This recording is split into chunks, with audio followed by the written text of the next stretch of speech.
Good morning all. आज आपण नवीन article बघणार आहे. तर हेडिंग त्या सगळेजण घे heading. Magnet vibrating in uniform magnetic field.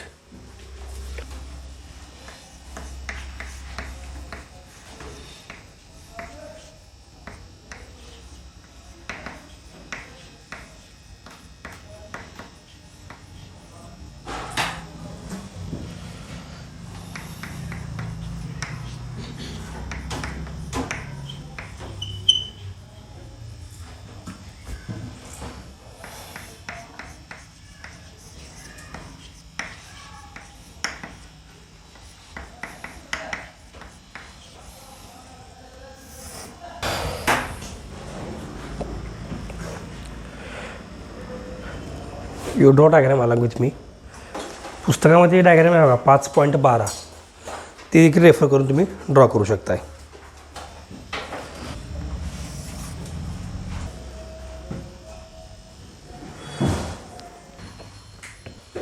झालं. पहिला पण टाका. If a bar magnet is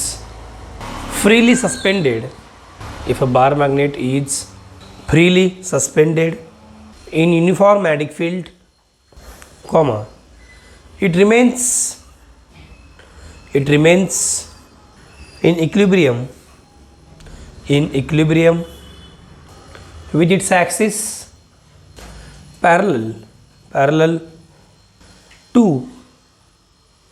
the direction of magnetic field. नीट आहे का? हा बार मॅग्नेट आपण ऑलरेडी शिकलो 11th बार मॅग्नेट काय असतो. हा बार मॅग्नेट आहे आणि युनिफॉर्म मॅग्नेटिक फील्ड दाखवलं आपण. त्याची स्ट्रेंथ किती आहे? बेबार काय मॅग्नेटिक फील्ड स्ट्रेंथ आहे. आता या युनिफॉर्म मॅग्नेटिक फील्डमध्ये जेव्हा बार मॅग्नेट आपण ठेवलेला आहे तर इनिशियली इक्विलिब्रियमचा अर्थ काय? जेव्हा तुम्ही कुठलाही बार मॅग्नेट तुम्ही आणला आणि तुम्ही त्याला ठेवलं युनिफॉर्म मॅग्नेटिक फील्डमध्ये तर त्याचा ॲक्सिस जो असतो, ही लाईन दिसते तुम्हाला SN, ही आहे axis of the bar magnet. काय म्हणतात त्याला? ॲक्सिस. तर हा बार मॅग्नेट असा नसणार, हा असा असणार. ॲक्च्युअली इनिशियली कसा असणार? असा असणार आहे. कारण ॲक्सिस म्हणजे ही लाईन SN, ही मॅग्नेटिक फील्ड काय पाहिजे? पॅरलल, म्हणजे कशी असणार आहे? व्हर्टिकल. कळते मी काय म्हणते? म्हणजे हे ॲक्च्युअली असं असणार, असं असणार, उभं असणार आहे. अशा प्रकारे सध्या मी दाखवलं ॲक्सिस. इनिशियली कसा असणार? तो व्हर्टिकल असणार आहे. हे सेम असं असणार आहे. इमॅजिन करा धरून चला हा ॲक्सिस आहे, तर या सगळ्याला एकमेकांना काय पॅरलल आहेत. तेच आपण लिहिले पहिल्या पॉईंटमध्ये. काय अडचण? काय म्हणलं की तुम्ही बार मॅग्नेट तुम्ही ठेवलं, सस्पेंड केला, त्याला लटकवलं. कुठं लटकवणार? कुठं? मॅग्नेटिक फील्डमध्ये. तर त्या बार मॅग्नेटचा ॲक्सिस जो असणार आहे तो त्या फील्डला काय असणार आहे? पॅरलल. काय अडचण? टेक नेक्स्ट पॉईंट टाका. If it is given a small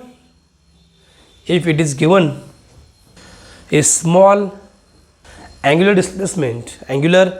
displacement theta through its center and released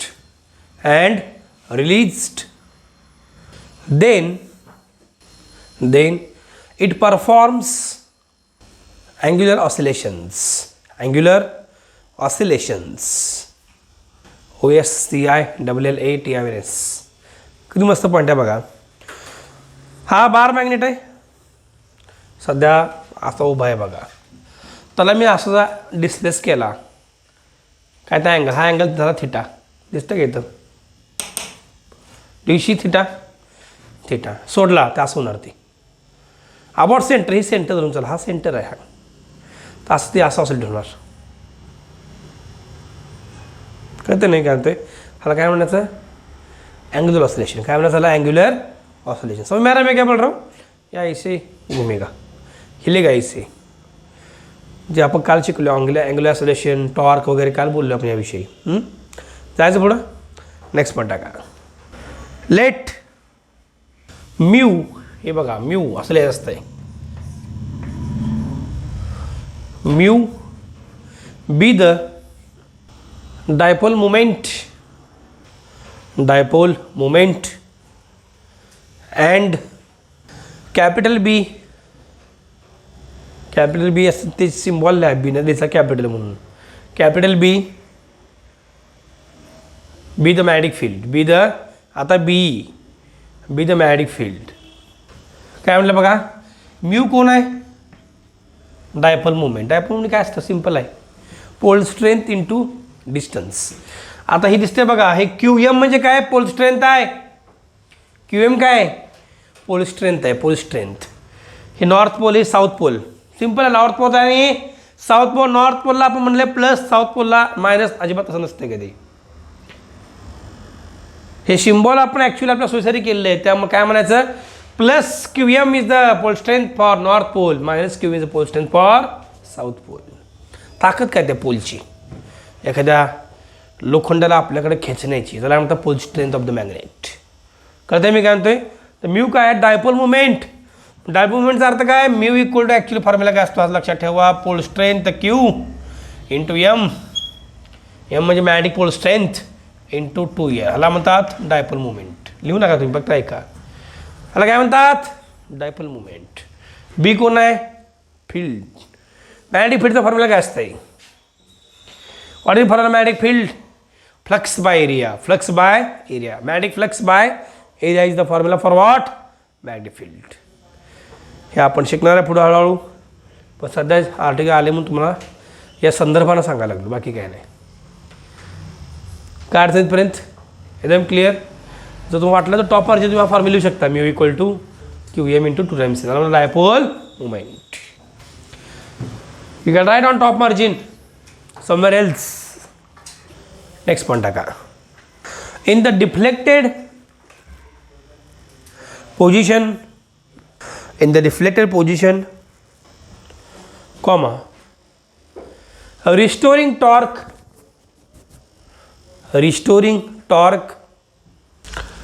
acts on the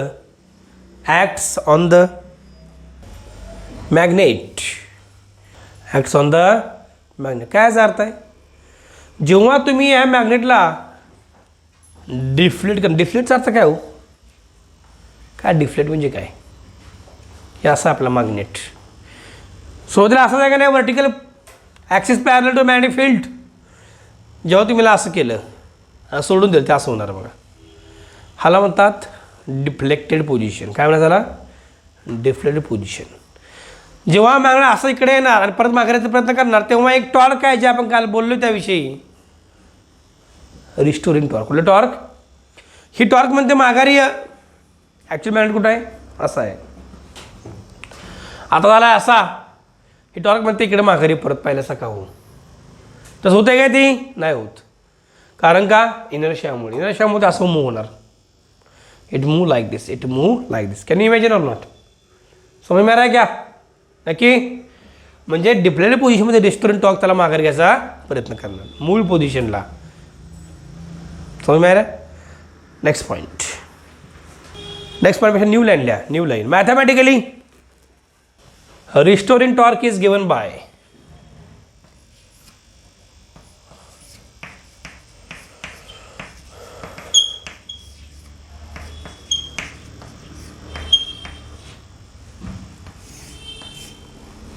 mathematical restoring torque is given by सांगितलं बघा टाऊ इक्वल लिहू नका, फक्त बघायचं टाऊ इक्वल. टाऊ म्हणजे सिम्बॉल. काय शिकलो? Symbol equal to what? म्यूला mu as it is. Tau equal to what? Mu, I can it, into B sin theta. Tau equal to what? Mu B sin. Mu म्हणजे काय? Dipole movement. B म्हणजे काय? Field strength and sine theta. Theta म्हणजे काय? Angle between what? Magnetic field line आणि axis of the bar magnet. Clear आहे का नाही? मी डायग्राम सेपरेट काढले असं येते बा थिटा. इकडे बघा सगळ्यांनी. आय कॅन ड्रॉ लाईक दिस. हे आपलं मॅग्नेटिक फील्ड आणि हे आपला ॲक्सिस. तर हा झाला थिटा, हा काय झाला? थिटा. क्लिअर? लिहा आता. फॉर स्मॉल अँगल नवीन पण टाकू नका, नवीन लाईनला डायरेक्ट लिहा, नवीन line. For small angle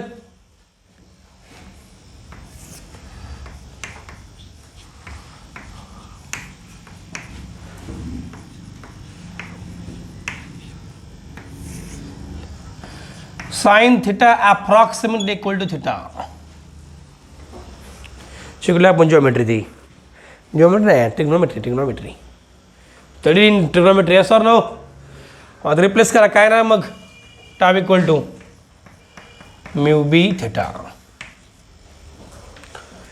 mu B theta. पण आपल्याला फॉर्म्युला टाऊचा काय फॉर्म्युला टाऊचा tau equal to I alpha. Tau equal to what I alpha. या न्यू लाईन. बट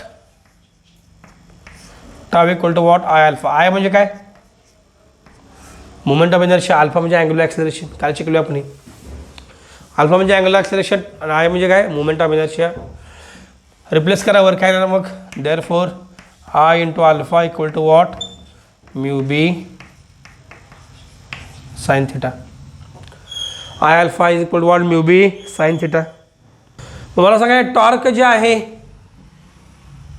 आपल्याला बाजूला काढायचं आहे. टॉर्क आय अल्फा आहे. मला सांगा टॉर्क हे जे आहे हे रिस्टोरिंग टॉर्क आहे का नाही. Yes or no. त्यामुळे चिन्ह काय असायला पाहिजे तर मायनस पाहिजे. कारण का या पद्धतीने मायनस इथं पण लिहायचं मायनस. का मायनस दिलं कारण टॉर्क आणि थिटा एकमेकाच्या अपोजिट डायरेक्शनला आहेत. थिटा कोणा अँगल डिस्प्लेसमेंट आहे. कारण बघा डिस्टोरिंग टॉर्क काय करतं आहे समजा नीट आहे का इकडे बघा. आता आपलं बार मॅग्नेट आहे त्याला मी असं मूव्ह केलं तर रिस्टोरिंग टॉर्क अपोजिटला आहे. डिस्प्लेसमेंट इकडं आहे रिस्टोरिंग टॉर्क इकडं आहे. म्हणजे अपोजिटला असल्यामुळे आपण काय केलं मायनस. क्लिअर. काय अडचण लिहा न्यू लाईन. अल्फा काढा बाजूला काय ना सांगा alpha. Therefore alpha equal to minus mu B. हे साइन थिटा मी काय लिहिलं असेल रे. थिटा पाहिलं ना तिथं आपण ऑलरेडी लिहिले ना तिथं. चेंज करा लगेच पण थिटा पाहिजे ऑलरेडी आपण रिप्लेस केलेला आहे त्याला. Minus mu B theta theta. Alpha काढायचा म्हणजे डिवायडेड बाय आय करा. That's it. Minus mu B theta divided by I. आता मला ह्या फॉर्म्युल्यात बघून सांगायचं सगळ्यांनी. म्यू आहे कॉन्स्टंट बी पण आहे कॉन्स्टंट आय आय म्हणजे मुवमेंट ऑफ इनर्शिया होतं बार मॅग्नेट. बार मॅग्नेटचं मुवमेंट ऑफ इनर्शिया म्हणजे कोण आहे आय. जोपर्यंत तुम्ही मॅग्नेट चेंज करता तोपर्यंत आय बदलणार नाही म्यू बदलणार नाही बी बदलणार नाही. मग राहिलं काय फक्त थिटा. म्हणजे I can write don't write just look at the board mu proportional to what sorry अवघड झालं आता. हे अल्फाचं चिन्ह आणि ते हेच प्रपोर्शन एकच येतं आहे त्यामुळे आपण वेगळ्या पद्धतीने आपण लिहायचा प्रयत्न करूया. ऐका आणि मला काय म्हणायचं आहे की अल्फा म्हणजे कोण आहे आपला अँग्युलर ॲक्सेलरेशन. असं लिहितो मी proportional to what minus theta. कळतंय का. हे चिन्ह प्रपोर्शनलिटीचं आहे आणि हे अल्फा आहे. आता alpha into alpha alpha square कर चाल. समझ में आ रहा है क्या क्या यहाँ पर प्रॉब्लेम टेक्निकल प्रॉब्लेम तांत्रिक अडचण. त्यासाठी मी चेंज केलं बघा की हे प्रपोर्शनल चिन्ह आहे. हे कोण आहे आपला अल्फा आहे. लिहा लिहिलं. ह्याचा अर्थ काय झाला alpha proportional to what theta minus म्हणजे अपोजिटला. मला सांगा ज्या मोशनमध्ये ॲक्सलरेशन फोर्स किंवा वेलॉसिटी खास करून डिस्प्लेसमेंट किंवा फोर्स किंवा ॲक्सलरेशन डिस्प्लेसमेंटला अपोजिटला असतं आणि प्रपोर्शनल असतं त्याला मोशनला काय म्हणतो आपण सिम्पल हार्मोनिक मोशन. म्हणजे काय बार मॅग्नेटसुद्धा कोणत्या मोशनमध्ये असतो सिम्पल हार्मोनिक मोशन. खाली from above equation it is clear that the motion of the bar magnet is simple harmonic with time period capital T equal to formula with time period capital T equal to 2 times pi T equal to 2 times pi into under root I by mu b into under root I divided by mu b. जसं आपण काल लिहिला formula कोणासाठी पेंडुलमसाठी same formula आपण कोणासाठी लिहिला इथं for bar magnet. काय फॉर्म्युला मिळाला T equal to pi under I by mu B. कालचा फॉर्म्युला काय होता T equal to pi under L by G होता. बघा नीट formula you can see in the notebook T equal to pi under L by G. कालचा formula होता. आजचा formula काय T equal to pi under root I by mu B. अशा प्रकारे आपण एंड केलेला आहे बार मॅग्नेटच्या कॉन्सेप्टला. ओके. मुवमेंट ऑफ इनर्शिया जो असतो ना कॅपिटल आहे, हा बार मॅग्नेटचा आपण कॅल्क्युलेट करू शकतो. त्याला मेथड आहेत, परंतु आपल्याला या सिलेबसमध्ये फक्त त्याची व्हॅल्यू लिहायची आहे. हा रेक्टँगल घ्यायचा असतो, मुवमेंट ऑफ इनर्शिया कॅल्क्युलेट करता येतो आपल्याला, परंतु आपल्या सिलेबसमध्ये नाही आहे. In numerical they directly give you value of movement of inertia. परत म्यू आणि बी पण दिलं जातं डायरेक्टली. फक्त आपलं काम किमती भरणं आणि कॅल्क्युलेशन करणं एवढंच आहे. दॅडी नवीन पॉईंट टाकूया. 5.14 आर्टिकल हेडिंग डॅम्प्ड ऑसिलेशन्स आणि डायग्राम 5.13 जी आहे ती ड्रॉ करा.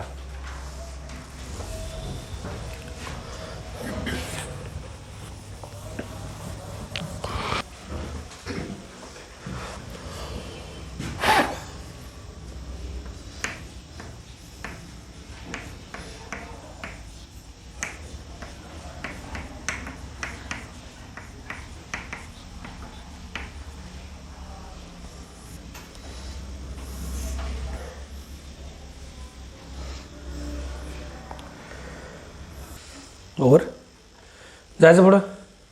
इकडे बघा, तुम्हाला हे दिसतं structure.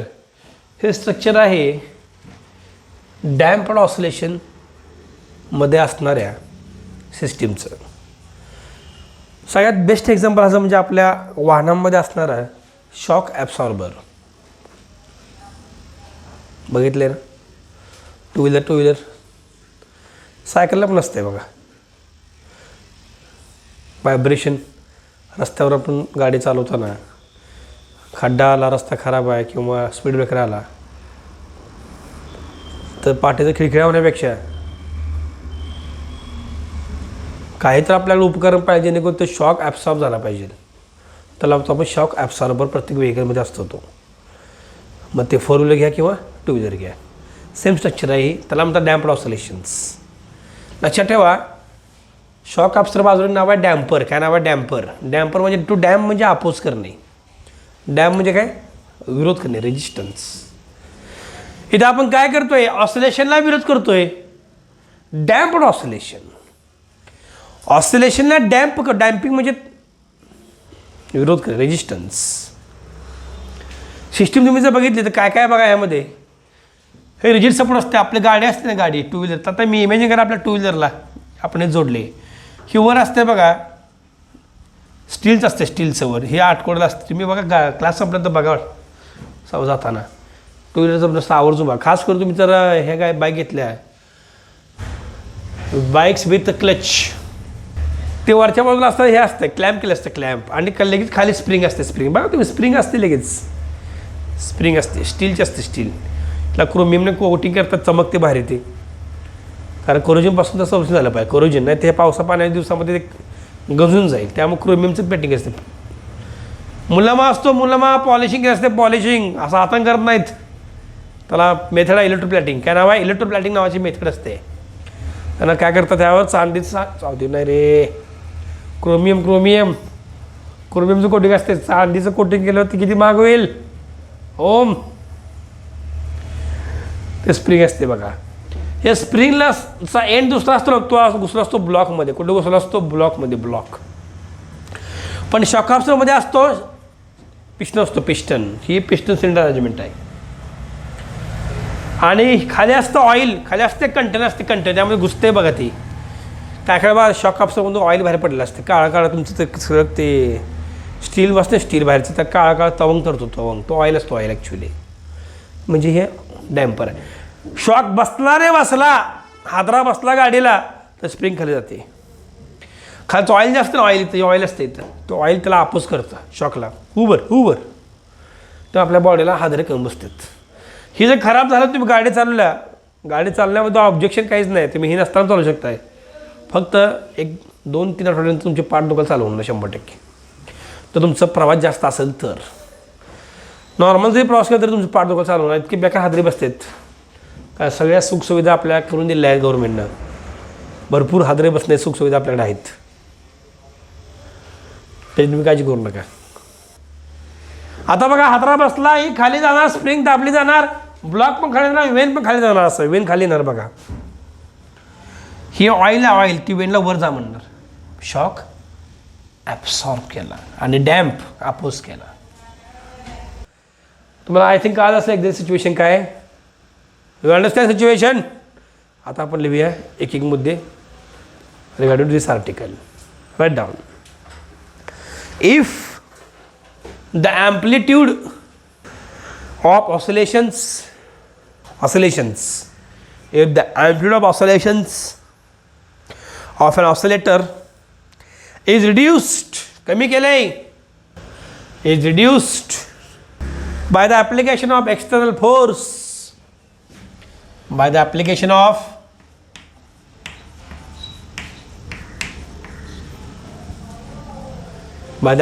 external force, then motion is said to be damped. Motion is said to be damped. Damp म्हणजे काय सांगितलं मगाशी मी, रेजिस्टन्स. आता आपल्या फिजिक्सच्या भाषेमध्ये आपण काय कशाबद्दल बोलणार, ऑसिलेशनबद्दल बोलणार. म्हणजे कशाबद्दल बोलणार, ॲम्प्लिट्यूड. कशाबद्दल बोलणार, ॲम्प्लिट्यूड. जेव्हा ही स्प्रिंग मॅक्सिमम दाबली जाणार खाली, means I point to tell that जेव्हा तुम्हाला शॉक ॲब्सॉर्ब करायचा असेल तर तुम्हाला तो डॅम्पर पण स्ट्रॉंग पाहिजे. काय पाहिजे, काय स्ट्रॉंग पाहिजे, डॅम्पर. म्हणजे ही बघा, ही स्प्रिंग दिसते, स्प्रिंग, ही स्प्रिंग जाड डायमीटरची पाहिजे, जाड पाहिजे, थिकनेस जास्त पाहिजे. जेव्हा हे आदळलं की हे खालचं जे ऑइल आहे ऑइल हे ह्याला अपोज करणार. मोशन काही झाली, मोशन इज डॅम्प्ड. विरोध केला गेला मोशनला म्हणून याला म्हणतात डॅम्प्ड मोशन. आपण यात काय कमी करतोय, डिक्रीजिंग ॲम्प्लिट्यूड. काय डिक्रीज करतोय आपण, amplitude. Clear, any problem. Next point टाका. periodic oscillations of gradually decreasing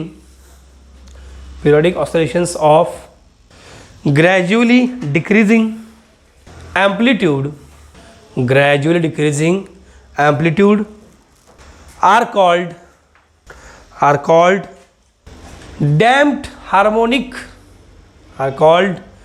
damped harmonic oscillations.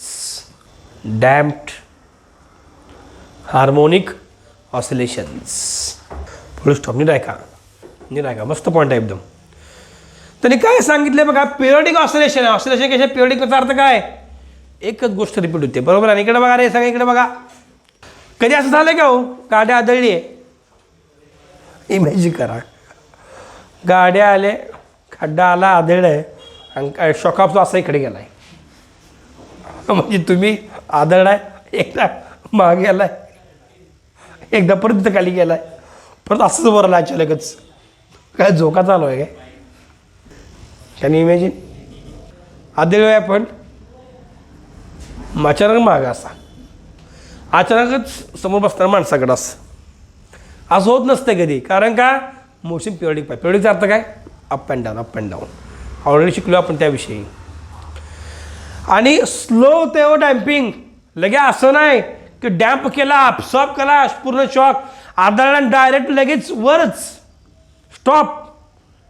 That is more dangerous. मला काय सांगायचं, जेव्हा गाडी आदळते, वस्तू आदळणार आहे, आपल्या उदाहरणामध्ये स्प्रिंग जेव्हा खाली होणार आहे कॉम्प्रेस, तर लगे वर येणार नाही, ते हळू येणार आहे. Slowly damp, slow damp oscillation. खाली गेले हळू वर, मग जरा स्टॉप. आणि ते गरजेचं नाही तर आपलं असह्य होईल आपल्याला, ते जे काय जर्क बसला बॉडीला. नेक्स्ट पॉईंट टाका मग. The damping force depend on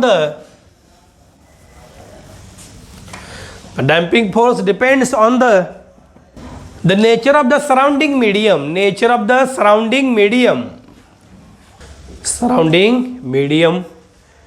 which is given by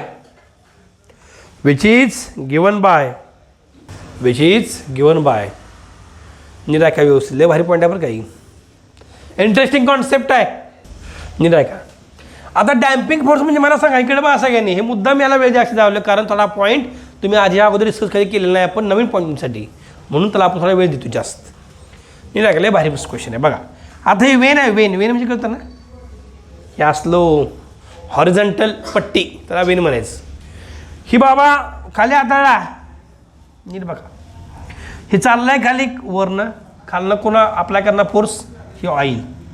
हा सराउंडिंग मीडियम, मी काय सराउंडिंग मीडियम आहे, इथं ऑइल आहे, इथं कोण आहे, ऑइल आहे. मग जेव्हा ही बाबा आदळणार, सराउंडिंग मीडियममधलं ऑइल आहे, तो ऑइल ते म्हणणार हुवर, हे आला इथं आदळला, हे वर चालला.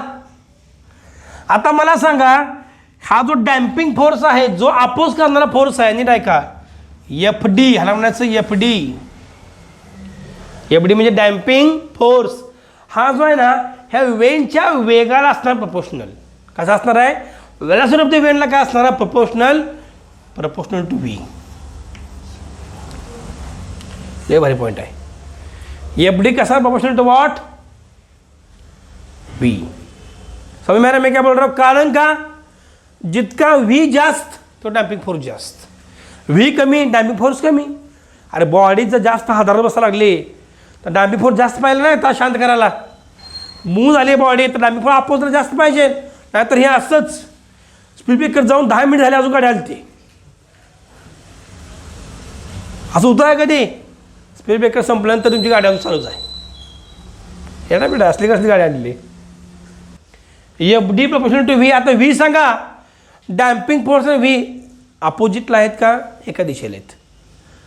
स्प्रिंग जेव्हा आदळणार, स्प्रिंग जेव्हा कॉम्प्रेस होणार, शॉक ऑब्झर्वर जेव्हा खाली जाणार, तेव्हा ते वर येणार का खाली थांबणार, वर येणार. म्हणजे व्ही कसा अपोजिटला आहे का नाही, व्ही कसा अपोजिटला, म्हणून लिहायचा आला मायनस व्ही. कारण एफ डी आणि व्ही काय एकमेकाला अपोजिटला आहेत. कारण का, डॅम्पिंग फोर्स म्हणजे आपण खाली आदळलोय, कळतं मी कधी. वेन कुठे गेला, वेन गेला खाली, डॅम्पिंग फोर्स वर, वेन खाली, डॅम्पिंग फोर्स वर. समज में आ रहा है क्या. म्हणून काय लिहिलं आपण, F D proportional to minus व्हीचा अर्थ काय, एफ डी आणि V are opposite in direction. कळते मी काय, समज में आ रहा है क्या. नेक्स्ट पॉइंट आहे का, mathematically damping force is, mathematically damping force is proportional to vane velocity, proportional to vane VANE, vane velocity, VA लिहिले ना आपण board, vane velocity, but opposite in direction, opposite in direction. काय अडचण, like question ही F D proportional to minus V. आता हे चिन्ह आपल्याला काय काढायचं आहे, तर काय ना सांगा, लिहू नका फक्त बघा. Therefore F D is equal to minus into B V. चिन्ह काढलं, मल्टिप्लाय केलं मी कॉन्स्टंटनं, आणि बीला म्हणतात डॅम्पिंग कॉन्स्टंट. आता मी काय लिहितोय बघा, I am going to write here B equal to what, damping constant. आपण इक्वेशन दिलं करणार, लक्षात ठेवा, we are going to derive one equation. F D equal to minus B V. Okay, लिहून काढा. नक्की क्लिअर. निराखाली भारी पॉईंट. आता मला सांगा, ही वेन आहे आणि तो ऑइल आहे. ऑइलचं काम काय, अपोज करणं. येस सर नो, ऑइलचं काम काय, ही जी मोशन चालतं त्याला काय करणं, अपोज करणं. आता स्प्रिंग कशाला जोडली, स्प्रिंग काय टाइमपास जोडली की, स्प्रिंगचं काय काम आहे का नाही, काय काम आहे स्प्रिंगचं, परत माघारी यायचं आहे.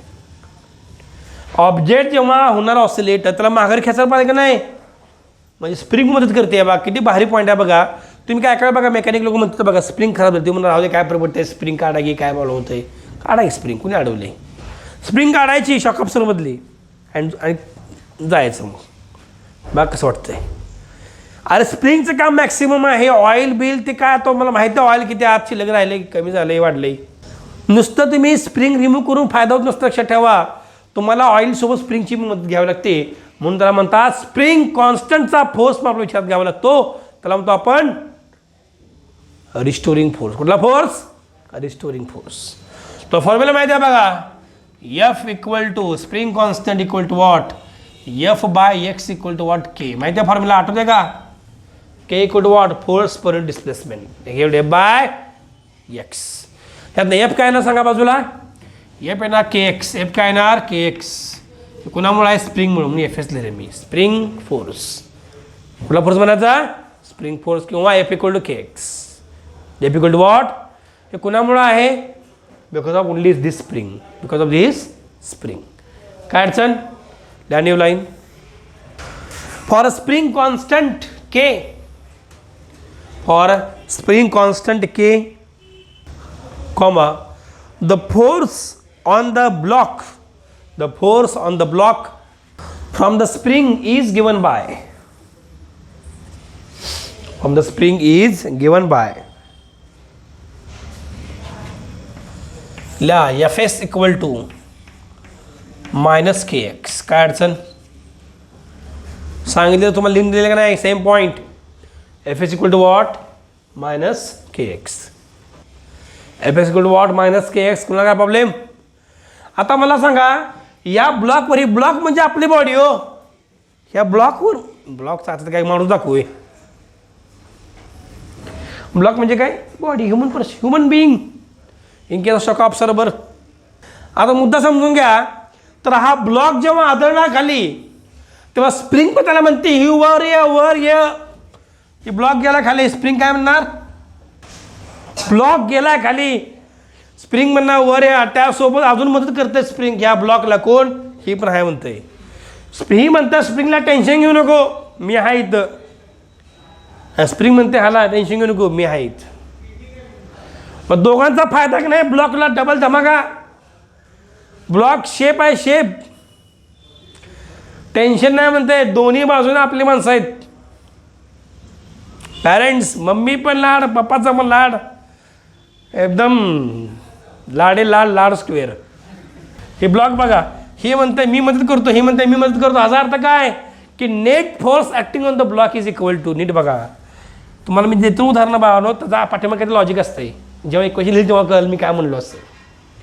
Net force acting on the block F equal to, पहिला फोर्स कुठला आहे? Damping force FD. Yes or no? Plus कोण मदत करत आहे? Spring force. प्लस काय ना?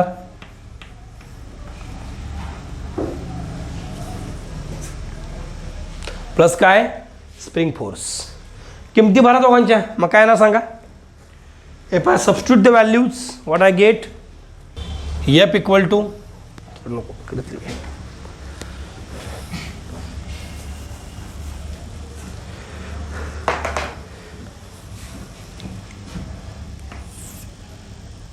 F इक्वल टू, नीट बघा, FD म्हणजे काय आलं? Minus BB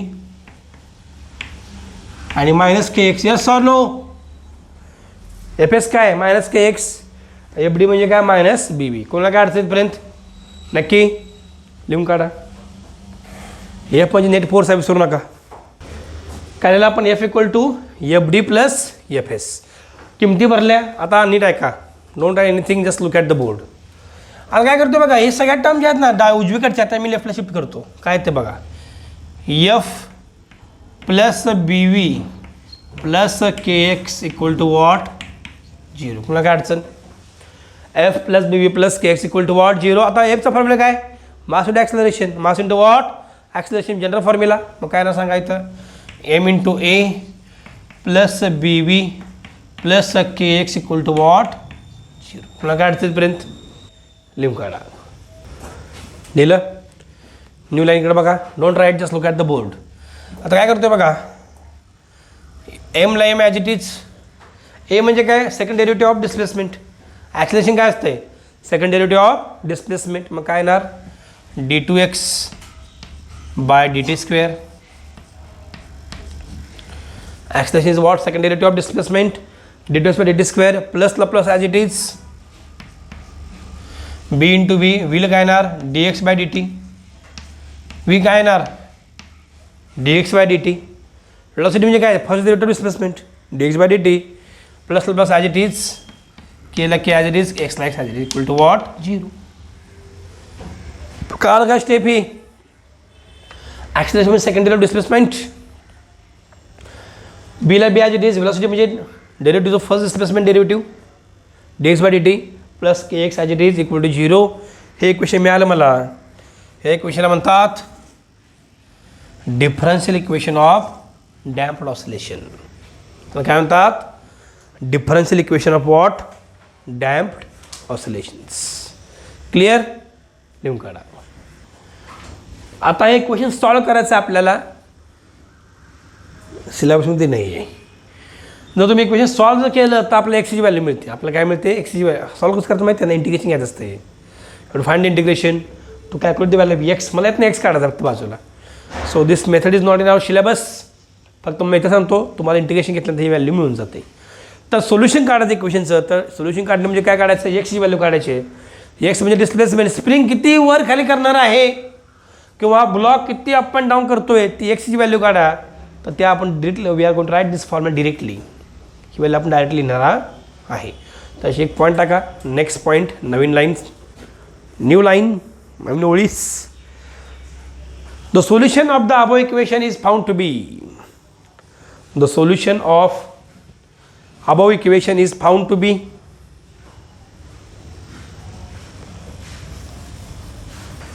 the solution of above equation is found to be la x equal to capital A into e raised to minus bt divided by 2 times n. ही e चा power आहे काय? Minus B T by 2m into cos of omega T plus phi into cos of omega T plus phi omega dash करतोय कारण नवीन omega पण इथं introduce केला आहे. काय फॉर्म्युला आहे? A into E, E raise to काय? Minus B T. ई म्हणजे exponential function, minus B T by 2 times M. B म्हणजे डॅम्पिंग कॉन्स्टंट, टी म्हणजे टाईम, एम म्हणजे mass of the block, omega angle frequency, T म्हणजे time, phi म्हणजे phase angle, A म्हणजे amplitude. याच्या साहाय्यानं आपण काढू शकतो एक्सची व्हॅल्यू काय येणार आहे. किमती भरा, you get the value of x. हे आपल्या सिलेबसमध्ये न्यूमेरिकलची नाही आहेत, फक्त लक्षात ठेवा फॉर्म्युला. तुम्हाला कोणी विचारलं की सर किती एक्स किती असेल, हा ब्लॉक किती मूव्ह झाला आहे, तर मी म्हणणार X equal to A into E raise to minus B T by 2m into cos of omega dash T by plus phi. New line. आता एक मस्त ग्राफ काढा. 5.14 ग्राफ ड्रॉ करा. ते 5.14 ग्राफ ड्रॉ करा.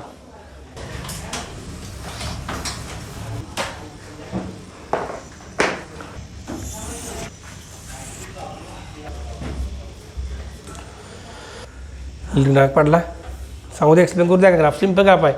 इकडे बघायचं ही एक डिस्प्लेसमेंट आहे. इमॅजिन करा स्प्रिंग आहे. सुरुवातीला स्प्रिंग इथं होती. इमॅजिन करा, नीट बघा. वेळेत वाढत चालले, हादरा बसला, मॅक्सिमम सुरुवातीला खाली जाणार, बरोबर आहे की नाही? परत वर येणार, परत हळूहळू काय होणार?